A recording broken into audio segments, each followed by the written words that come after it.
My wife cheated on me. I found out when my flight was canceled, but she couldn't accept that we were divorced, so she got behind the wheel. My journey didn't start as expected on Thursday and Friday. I was supposed to attend a conference in Minneapolis. Usually, my wife, Emily, would take a half-day off to see me off, making the departure special. This time, however, she just gave me a quick kiss on the cheek and hurried off to work. To provide some context, I'm John, 49, married to Emily for 24 years. We have 2 children, Michael, 22, and Anna, 20. I began my trip at 3:00 p.m., leaving work and heading straight to the airport. I prefer to arrive early for my 6:00 p.m. flight to avoid the stress of last-minute rushes. Everything seemed smooth until the flight announcement. The flight to Minnesota was delayed due to severe weather and an impending snowstorm. After a 45-minute delay, we finally boarded the plane. About 30 minutes into the flight, the plane made a subtle left turn. Initially, I thought it was a minor course correction, but soon it became clear we were turning back. The pilot confirmed that landing in Minneapolis was impossible due to the snowstorm, and we had to return to our departure airport. Once back, I rushed to the airline's check-in desk to rearrange my travel plans for the next morning. Thankfully, I secured one of the last seats on the next flight. Despite missing the conference, I was determined to make it. Settling down, a spark of hope ignited, but uncertainty lingered. I called my contact in Minneapolis to update them about the delay and left a detailed message on my boss's voicemail. Feeling anxious, I decided to call home, hoping to hear Emily's comforting voice. To my dismay, she didn't answer, and the house was dark with her car missing from the driveway. Leaving my luggage in the car, I cautiously entered the house. The sound of voices from the living room surprised me, but it turned out the TV had been left on. This led me to a troubling conclusion: Emily had come home after work, and I distinctly remembered turning off the TV before I left. Silencing the TV, I searched for any sign of her but found none. Anxiously, I dialed her mobile phone. When she finally answered, her voice was warm as she inquired about my whereabouts, a routine part of our marriage, now tinged with a strange mix of concern and curiosity. She claimed she was at home watching TV shows. As she spoke, the exhaustion from my long journey caught up with me. All I wanted was to be with my wife, seeking comfort in her presence and sharing a few intimate moments, even if just for a short while. Despite the flight delay, I clung to the hope of spending a few unexpected, joyful hours in the comfort of our own bed. However, within seconds, the joy of being home was overshadowed by a deep sense of uncertainty.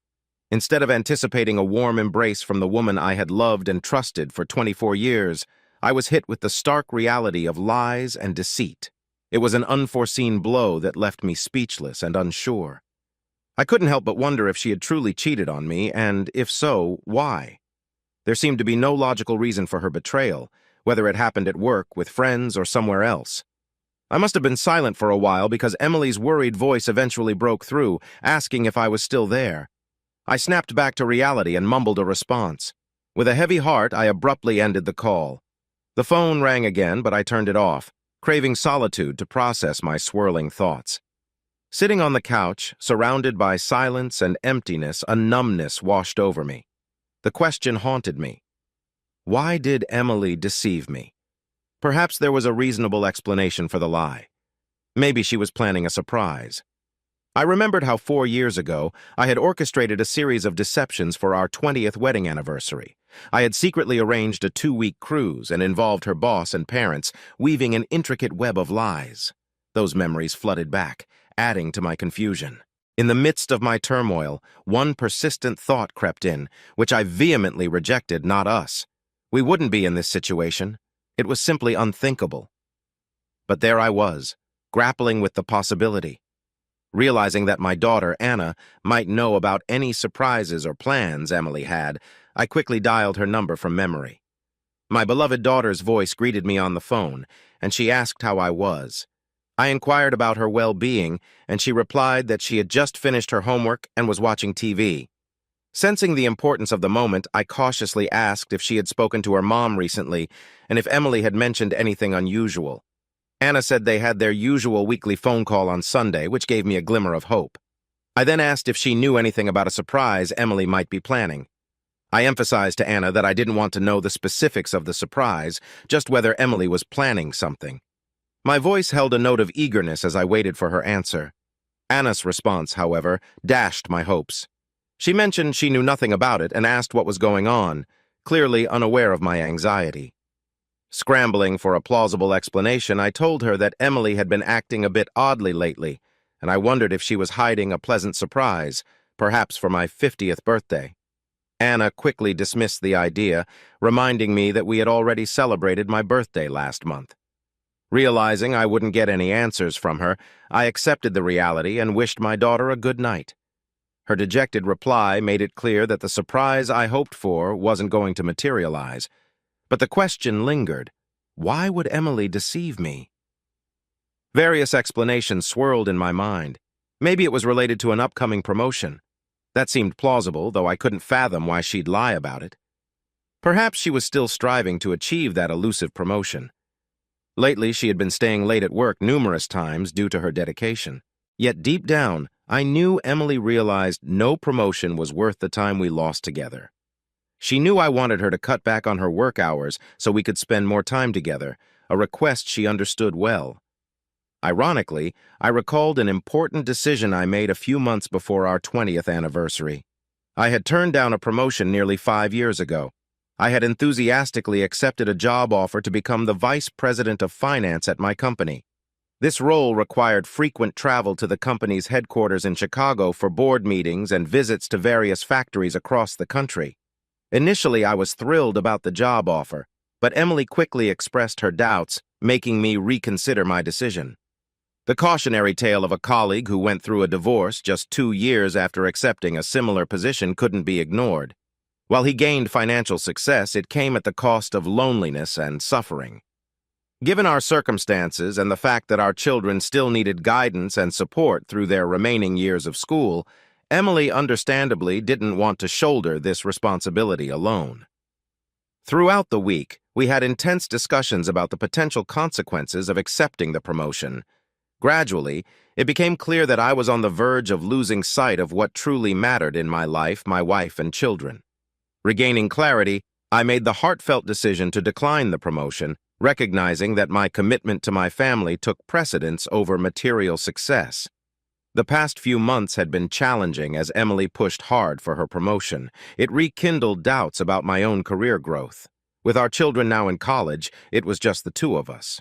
While Emily believed her promotion was attainable with minimal impact on our lives, such as more business trips, I worried about the extensive overtime she would need to put in.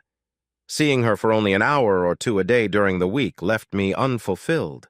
Brief moments together didn't bring contentment, and the lack of quality time together weighed on my heart. Emily became increasingly absorbed in her work, spending Saturdays and even Sundays at the office.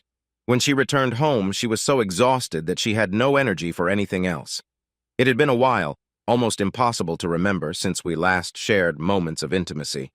Specific details blurred into a depressing haze. Acknowledging that age played a role in our diminishing physical connection, it was hard to ignore the sad lack of intimacy we once shared. It's possible her deception during our phone call was an attempt to avoid discussing my concerns and hide behind her work commitments. However, it's only fair to admit that I too was often on business trips and had to work overtime occasionally. There was a straightforward way to uncover the truth. I decided to call Emily's direct line at the advertising agency to confirm things. To my surprise, her colleague, Brian Adams, answered the phone. Alarmed, I quickly composed myself, expecting to hear Emily's voice. I greeted him using my nickname, and his response caught me off guard. He mentioned that I should be enjoying a vacation with Emily. Shocked and confused by his comment, it was clear something was wrong. That evening, I found myself tangled in a web of surprises. I asked Brian about the supposed vacation. Afterward, I quickly regained my composure, apologized to Brian for the interruption, and fabricated an excuse, claiming I had dialed his number by mistake. He reassured me without any concern, mentioning that Emily owed him lunch for covering her shift and the late working hours. He expressed his frustration, saying it was 9 o'clock in the evening and he was still at work. With that, he ended the conversation and hung up. Gradually, the truth dawned on me. Emily wasn't at work. She was, in fact, absent from her workplace. According to Brian, she had taken a vacation until the end of the week. Panic began to grip my mind as fear took hold. Where was Emily? What could she be doing? An unwelcome thought invaded my mind. No, it couldn't be true. I've always strived to see the best in people, maintaining a positive outlook and valuing the inherent kindness in everyone.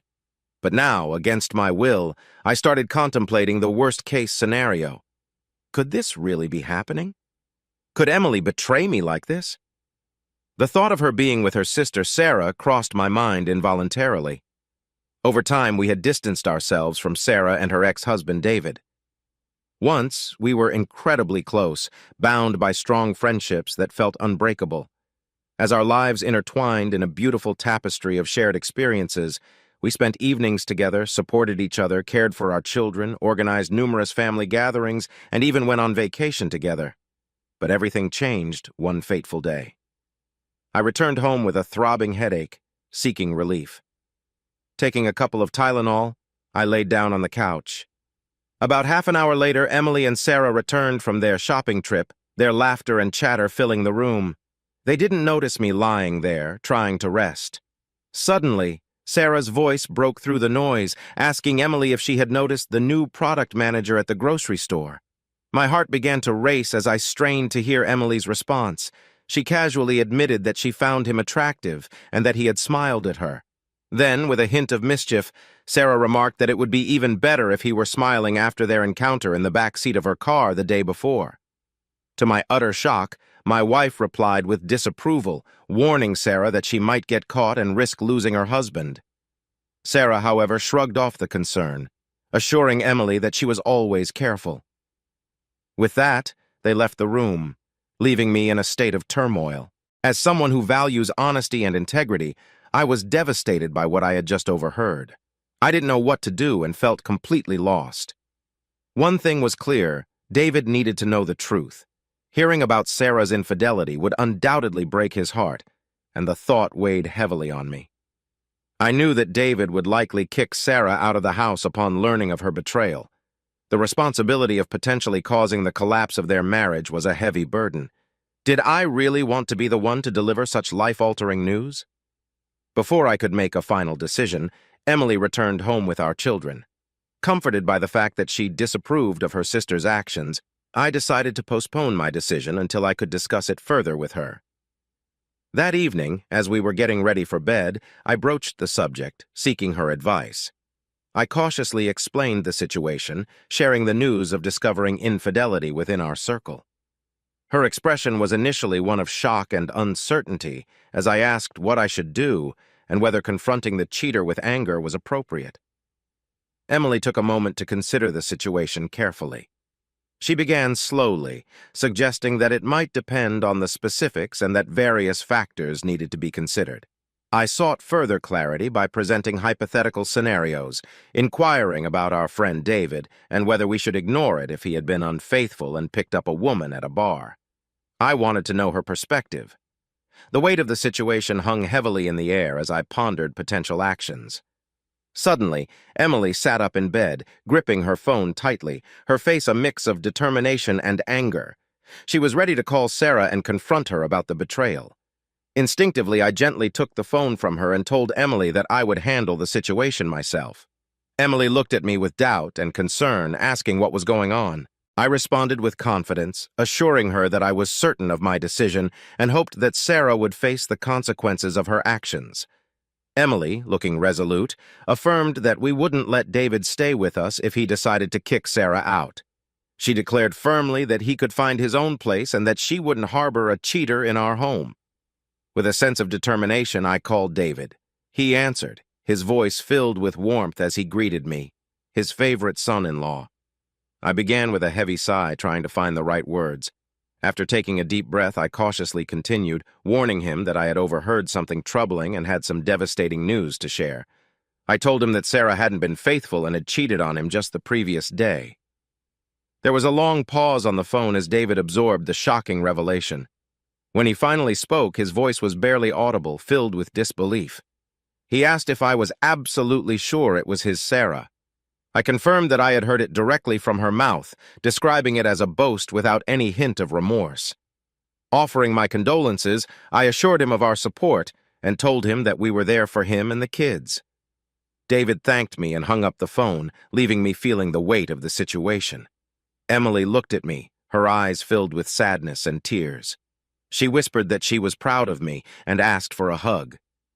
Feeling lost and scared, I embraced her, offering what comfort I could in the face of such uncertainty. After a moment of calming down, I suggested that they might consider seeing a therapist to help navigate the situation. Emily, weary and doubtful, mumbled that she wasn't sure therapy would change anything, mentioning that once someone strayed, they tended to do it again. I quietly agreed with her. In the middle of the night, the phone rang, waking me from a restless sleep. I answered it, groggy and trying not to disturb Emily. On the other end was Sarah, her voice furious, demanding to know what I had told David. I responded calmly, telling her that I had told David the truth and emphasized the importance of honesty. As Emily watched with concern, Sarah's voice grew more angry, accusing me of betrayal.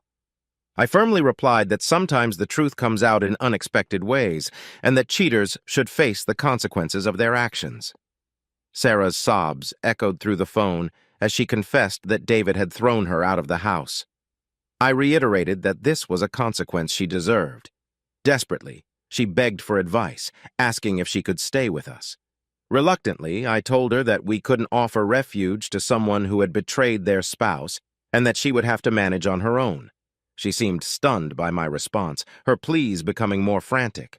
I turned to Emily for support, asking her what to say to Sarah. Emily leaned towards the phone and firmly declared that she didn't want a cheater in her house and told Sarah to find somewhere else to stay. I then delivered a final message on behalf of both of us. Sarah was no longer welcome in our lives, and she should stay away. We didn't want her to visit or call. Emily snuggled closer to me, and we sought comfort in each other's arms. She whispered that she was proud of how I had handled the situation, and we peacefully drifted off to sleep. The next morning, however, brought an unexpected confrontation. Emily's father called, his voice filled with rage, demanding to know why we had turned our backs on Sarah. Emily, shaken and tearful after the call, looked to me for reassurance. I reminded her that we had made this decision together after much discussion and that it was necessary to end our association with someone who had caused so much pain. I clarified that I had only mentioned a hypothetical scenario about David and hadn't suggested he actually cheated on Sarah. I posed a challenging question, asking how David's potential betrayal differed from Sarah's infidelity. Emily defended her sister, stating that Sarah was family. I expressed my disappointment, questioning if it was acceptable to excuse cheating just because they were family. Emily was momentarily silent, unable to justify her stance. 3 years ago, I had a critical conversation with Emily, making it clear that I didn't want Sarah near our children or in our home. Although Emily occasionally met her sister secretly, it was an unspoken taboo in our household, and she visited Sarah covertly while I was away. Over time, David managed to move on and prepare for remarriage, and my resentment towards Sarah faded. I had stopped caring about her presence, finding solace in her absence. Turning my attention back to Emily, I gently approached the subject, feeling the need to resolve the issue. I suspected that Emily might feel guilty for deceiving me, though I had reached a point where I no longer cared. Unexpectedly, I found myself on stage in front of a vast audience at a conference. I began my speech, addressing the crowd and discussing two types of individuals, those who deny reality and those who confront it. During my talk, Robert Brown, Emily's boss, waved his hand wildly and admitted to avoiding my wife.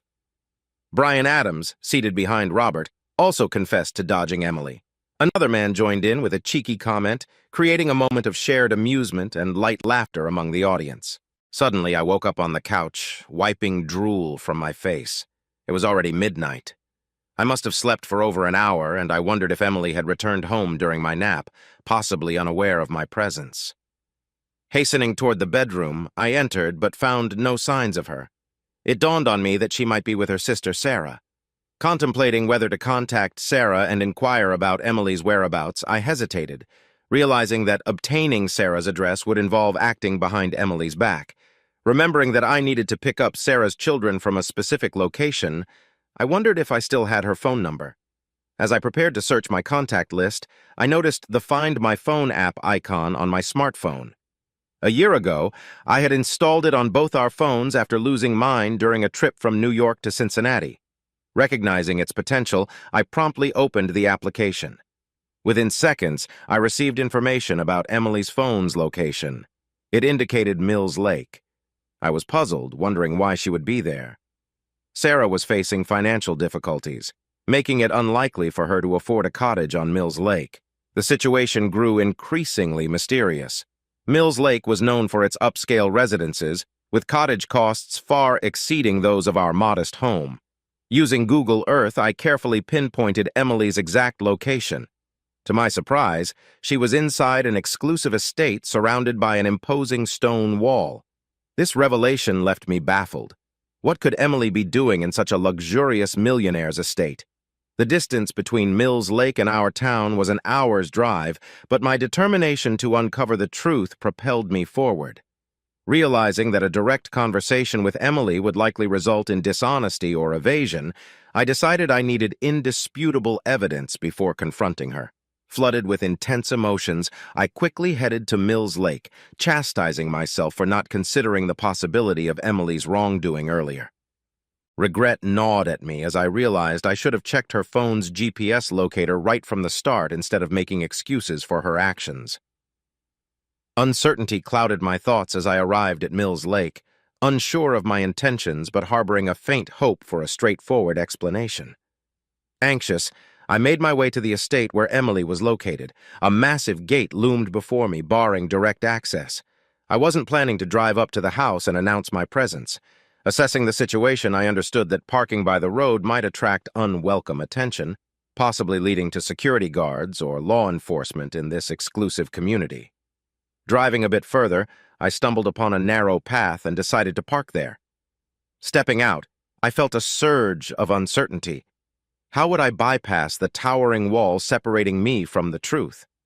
Then it hit me the estate bordered the lake, meaning I could approach from that side.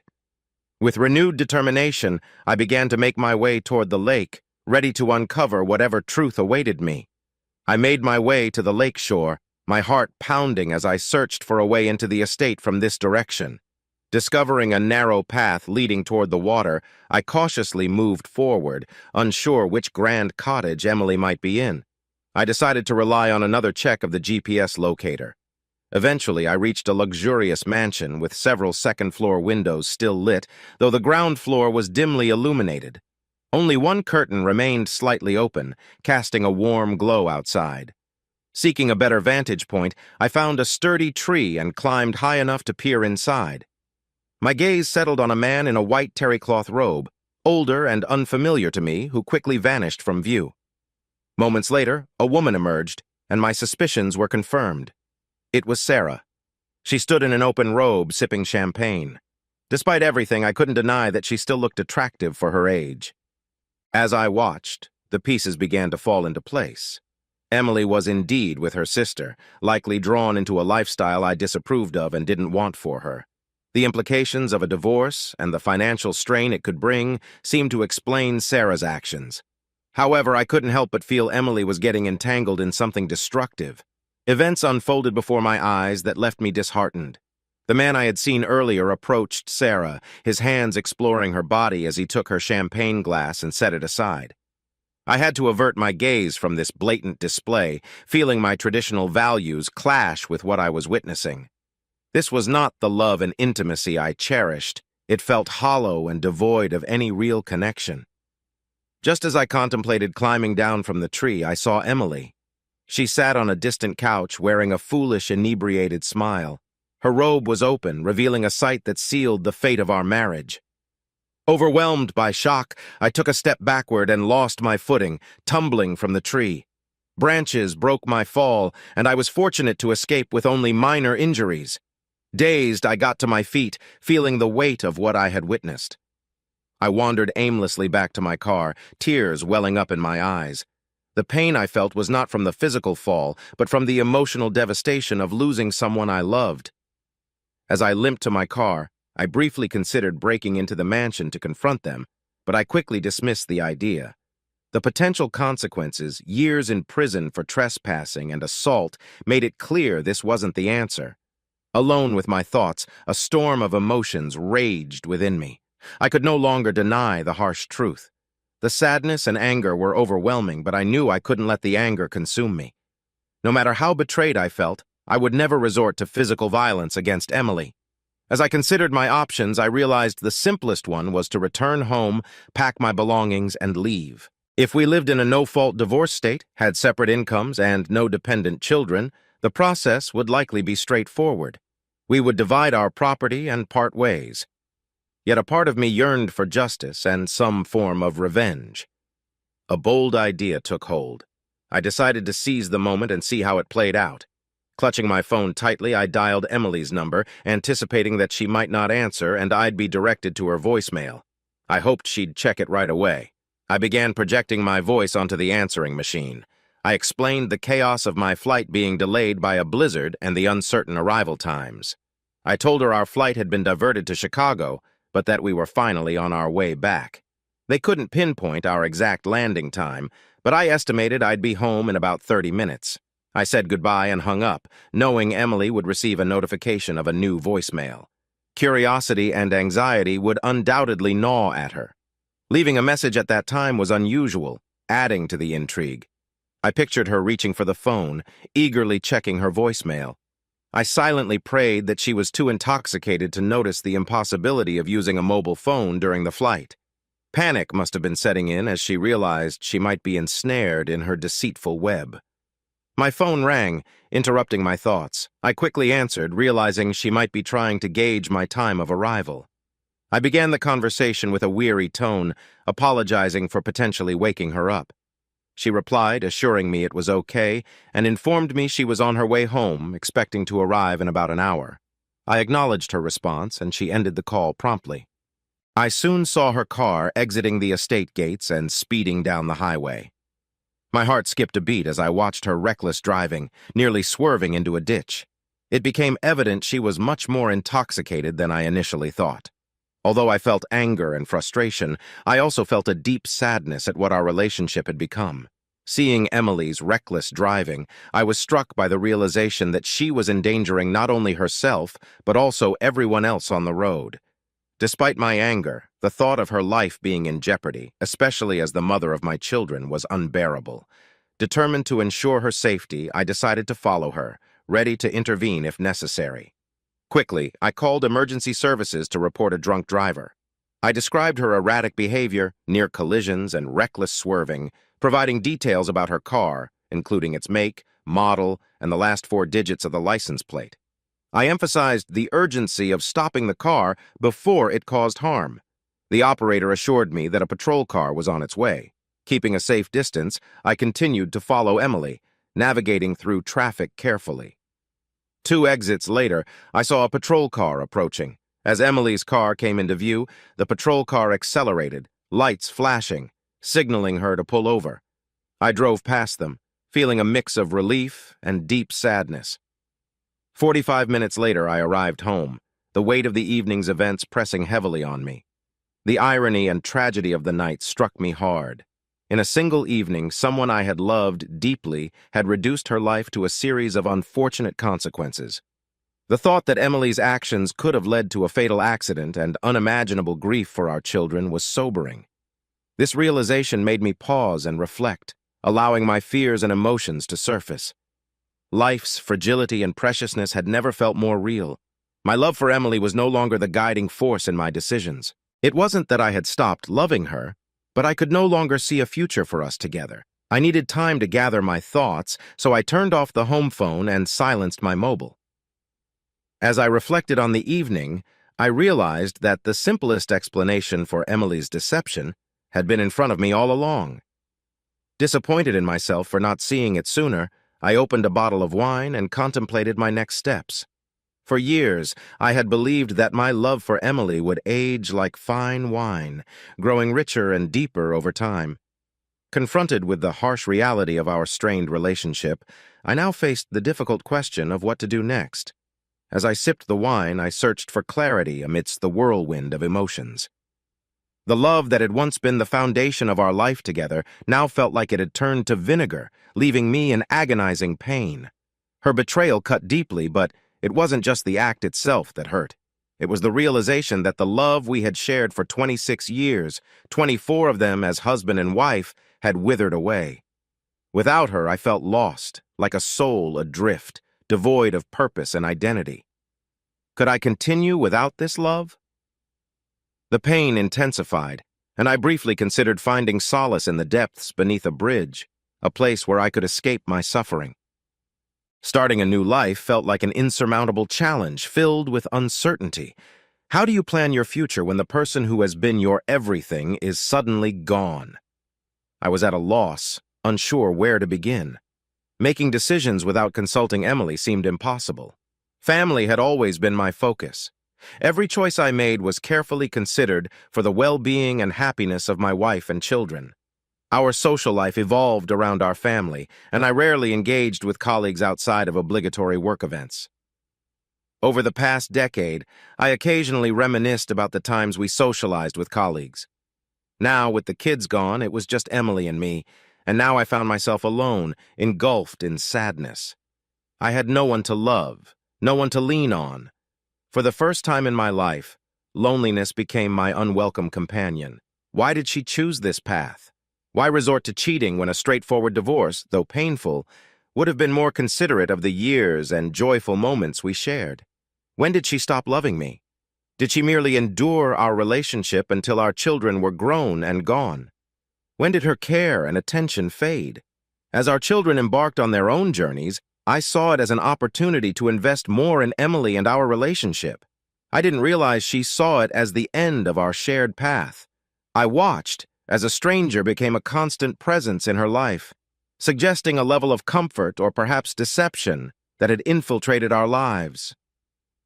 Emily and her lover, leaving me isolated and unloved, made it clear we were no longer a couple. In the midst of despair, my pain became a connection to life. It served as a painful reminder of what I had lost, the best moments we shared, and most importantly, the presence of our children. In that dark moment, my children became my saviors, casting a glimmer of hope upon me. My self-esteem had plummeted, and I lacked the strength to lift myself out of the abyss. Just thinking about Michael and Anna provided a faint spark of self-preservation. Soon, Michael and Anna would start their own families. To shield myself from the impending wave of grief, I realized I needed to distance myself from it all. It wasn't an easy task, and it was filled with pain. I understood that I'd always carry the memory of Emily and how I loved her, but I'd also remember her betrayal. I needed to extricate myself from this situation. As I continued to drink, I pondered the future.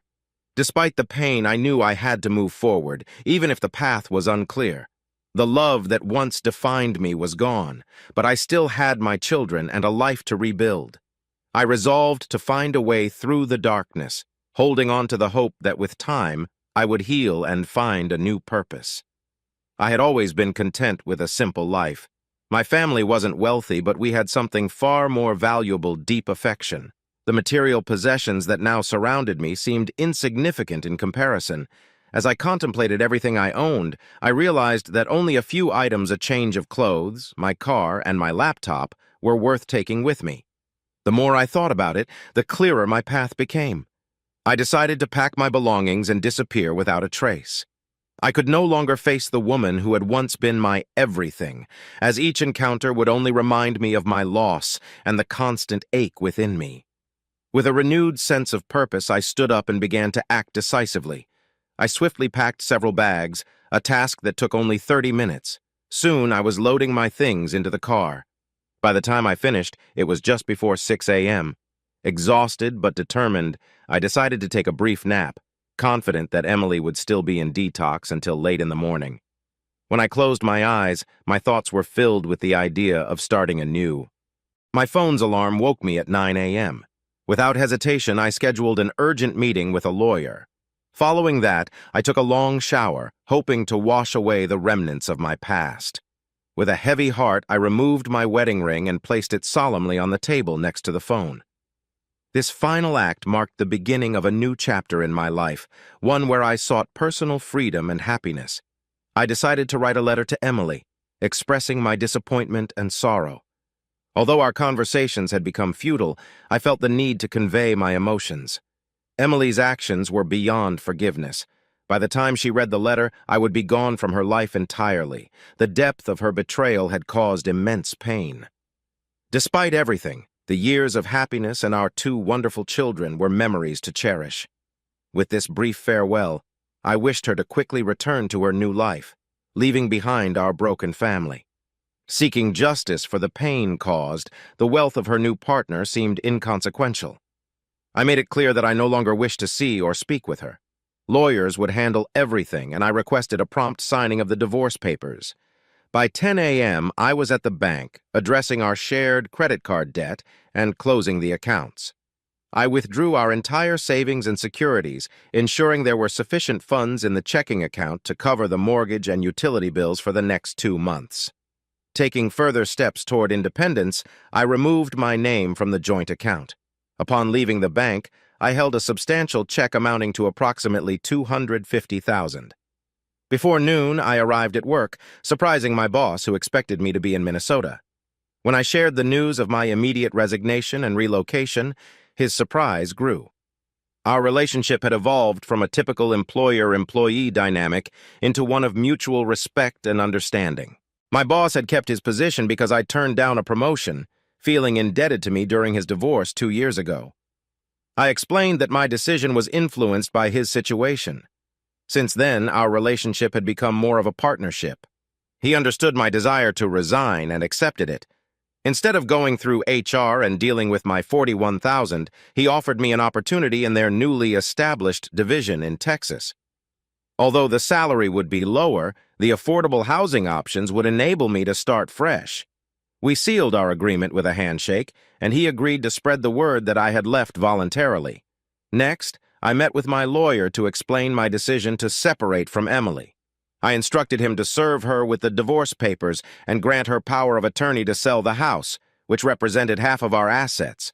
My lawyer, who was also a close family friend, tried to persuade me to consider alternative options, but he soon realized the significance of the changes I was making. By midnight, I planned to be in another city, in another state, and without a wife. By the afternoon, fatigue overwhelmed me. I sought a place to rest and found a dated motel. Around 8 o'clock in the evening, feeling the weight of the day's events, I checked in, looking forward to a few hours of uninterrupted sleep. As I lay on the bed, I reflected on my decision and the new life ahead. The pain of the past was still there, but I hoped that with time it would fade, and I would find a way to rebuild and heal. Using a disposable phone I had bought for this very reason, I dialed Michael's number. He answered quickly, and I informed him that this was my new number. His voice immediately filled with concern as he asked if I had heard from Mom. I took a deep breath and revealed the painful truth I had discovered Emily's infidelity the previous day. Michael was stunned, his disappointment and worry palpable through the phone. He asked what I intended to do next. I explained that I had already taken action. I packed my belongings, cleared out our joint bank accounts, resigned from my job, and was heading south to start a new chapter. I assured him that Emily would receive the divorce papers by the end of the week. Michael, still processing the news, asked if Anna knew. I told him she didn't yet, but I promised to keep him informed and to call regularly. We exchanged words of love and support, and I reassured him that I would look after myself. Ending the call with Michael, I steeled myself for the next conversation and dialed Anna's number. The sadness in her voice was heart-wrenching as I shared the devastating news about her mother's betrayal. She, too, struggled to comprehend how Emily could inflict such pain on our family, similar to what Aunt Sarah had done. Anna, always straightforward, broke the silence with a painful question. I tried to comfort her, explaining that the duration and reasons no longer mattered. What mattered was that I had loved Emily deeply and trusted her completely, and she had shattered that trust. I reassured Anna that I would be okay. I admitted that I was incredibly sad, but believed that with time and distance from her mom, I would heal. I promised to share my new address and told her she could visit once her school year was over. Tears welled up in my eyes as I made this promise, wanting Anna to know that she would always have a place with me. Arriving in Tucson, I found a small but welcoming optics division with only 30 employees. The district manager, a kind-hearted man with a fatherly demeanor, fostered a sense of camaraderie and comfort within the team. I immediately felt welcomed, which provided some solace during this tumultuous time. A month later, I chose a charming house in a quiet condominium complex. Throughout this period, I maintained no contact with Emily, relying solely on updates from my lawyer and my children. Navigating this new life wasn't without its challenges. One particularly difficult situation arose when my lawyer informed me that Emily was prepared to contest the divorce. She was unwilling to let go and ready to fight to the bitter end, even if it meant financial ruin for both of us. In response, I calmly instructed my lawyer to cease pursuing the divorce.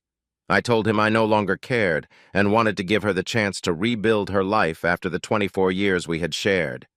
I asked him to convey to Emily that I had no desire to continue our relationship and wished her well. Additionally, I added a more pointed message, asking my lawyer if he could tell her to go to hell. Recognizing our close connection, he agreed but warned there would be an additional fee. Conversations with my children were even more challenging. One by one, I had to convince them that there was no turning back. The first major hurdle arose when Anna told me about Emily's reaction to her plans. I promised Anna that I would do my best to visit her and her grandparents, but her reaction was so concerning that I found it necessary to step away from my phone for a few days.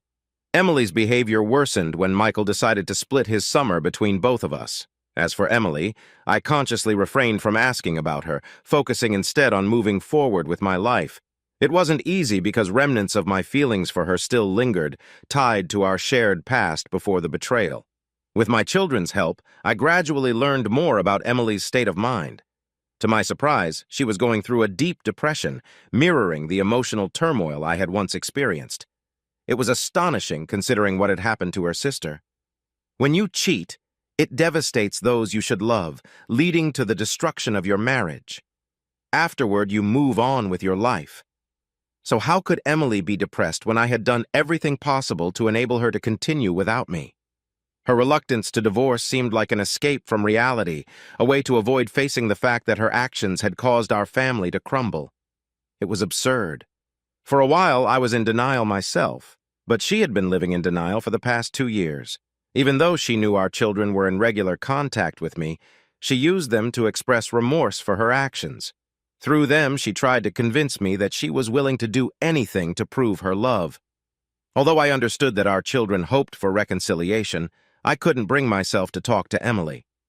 The geographic distance between us was also an issue, forcing them to choose between their mother and me.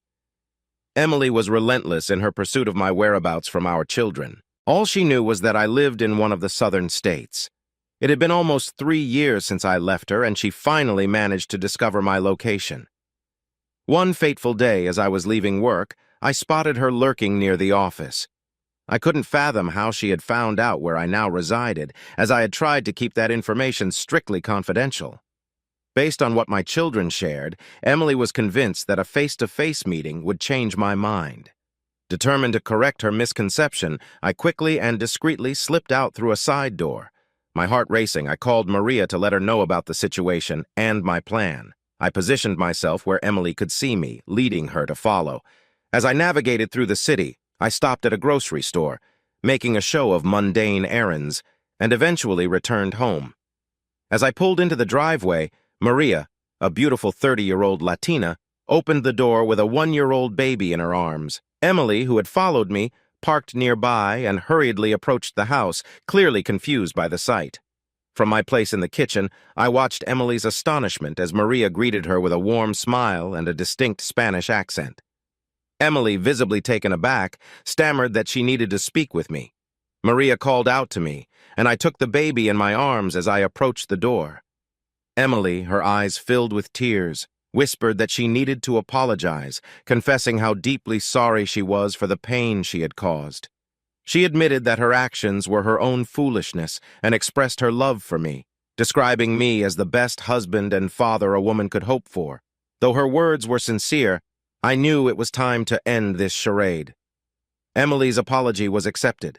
I conveyed forgiveness and wished her a joyful life, filled with love, much like mine. Her tears flowed freely as she mumbled something unintelligible.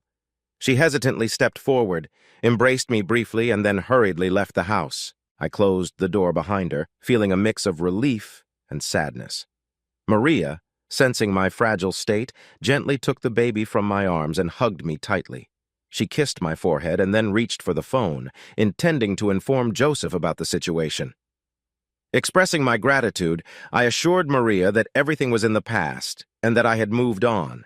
Her support was deeply appreciated, and plans were made for future gatherings. The following week, my lawyer received the signed divorce papers from Emily. As I moved forward, I realized that healing takes time and that I needed to find my own pace. I formed connections with several female friends, engaging in casual relationships without serious commitments. Gradually, I shed my nervousness and humility around women, recognizing my personal growth. I began to think it might be time to let Maria introduce me to someone special, someone who could bring genuine happiness back into my life. However, after this unexpected encounter with Emily, doubts crept in not about leaving her, as that decision remained firm, but about my previous assumption that we had nothing in common. I had always believed we had nothing to discuss, thinking she understood my stance on infidelity and how I would react. But listening to fragments of Emily's story during our brief conversation made me wonder if I had avoided a necessary confrontation. Despite my aversion, removing myself from her life had been the best course of action. It allowed me to find peace and recover away from the toxic environment that had engulfed us. I loved Emily so much that if I had encountered her at my most vulnerable moment, I might have succumbed to her remorse and accepted her apology, leading to more suffering and an inevitable divorce. Now, 3 years after her betrayal and our separation, her apology gave me a sense of closure. It released me from the lingering pain and offered a glimmer of hope for love once more. Over time, I might even consider revealing that I don't actually have a second daughter, though I'm not certain I'll ever decide to do so. I no longer owe her anything, and the choice to disclose or keep it to myself is mine alone. I finally unburdened myself of obligations to her, allowing me to move forward and embark on a new chapter in my life. But not for long. Yesterday, I stood by Emily's grave with my children and numerous relatives, including Sarah. I wept bitterly like everyone else present, but I didn't see a single tear on Sarah's face. Emily, in a state of complete despair and inebriation, had been involved in a fatal accident. Her life couldn't be saved.